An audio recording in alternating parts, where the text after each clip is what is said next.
Prime Asia বিশ্ববিদ্যালয়ের শিক্ষার্থী পারভেজ হত্যায় গ্রেপ্তার ৩ জন।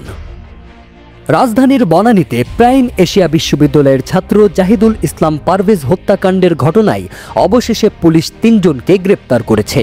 ২১ এপ্রিল সোমবার সকালে বনানী থানার ভারপ্রাপ্ত কর্মকর্তা ওসি রাসেল সরোয়ার বিষয়টি নিশ্চিত করেছেন। তবে গ্রেপ্তার হওয়া ৩ জনের কেউই এজাহারভুক্ত আসামি নন এবং তাৎক্ষণিকভাবে তাদের পরিচয় প্রকাশ করা হয়নি। এই গ্রেপ্তার তদন্তের গতিকে কিছুটা হলেও এগিয়ে দিচ্ছে বলে মনে করছেন সংশ্লিষ্টরা। এই মর্মান্তিক ঘটনা ঘটে ১৯ এপ্রিল শনিবার বিকেল ৪:৩০টার দিকে। জানা যায়, ইউনিভার্সিটি অব স্কলার্সের ২ ছাত্রীকে উত্ত্যক্ত করার অভিযোগে পারভেজের সঙ্গে তার নিজের বিশ্ববিদ্যালয়ের ৩ সহপাঠীর বাগবিতণ্ডা হয়।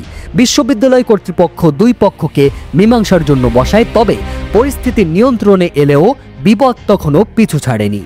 ক্যাম্পাস থেকে বের হওয়ার কিছুক্ষণ পর ২২৩ ব্যাচের টেক্সটাইল ইঞ্জিনিয়ারিং বিভাগের শিক্ষার্থী পারভেজকে একদল যুবক ছুরিকাঘাত করে পালিয়ে যায়। গুরুতর আহত অবস্থায় কুর্মিটোলা জেনারেল হাসপাতালে নেওয়া হলে চিকিৎসকরা তাকে মৃত ঘোষণা করেন। এই ঘটনায় নিহত পারভেজের ভাই হুমায়ুন কবির বাদী হয়ে বনানী থানায় একটি হত্যা মামলা দায়ের করেন। মামলায় বিশ্ববিদ্যালয়ের এলএলবি ও ইংরেজি বিভাগের ৩ জন শিক্ষার্থী মাহাথি, মেহরাব ও আবুজার গিফারি ছাড়াও আরও ৫ জনকে আসামি করা হয়েছে।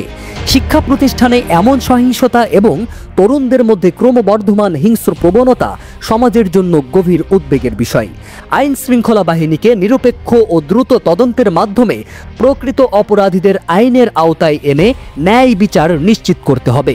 সেই সঙ্গে শিক্ষা প্রতিষ্ঠানগুলোতে শিক্ষার্থীদের মধ্যে সহনশীলতা ও মানবিক মূল্যবোধ গড়ে তোলার ওপর বিশেষ গুরুত্ব দেওয়ার সময় এসেছে।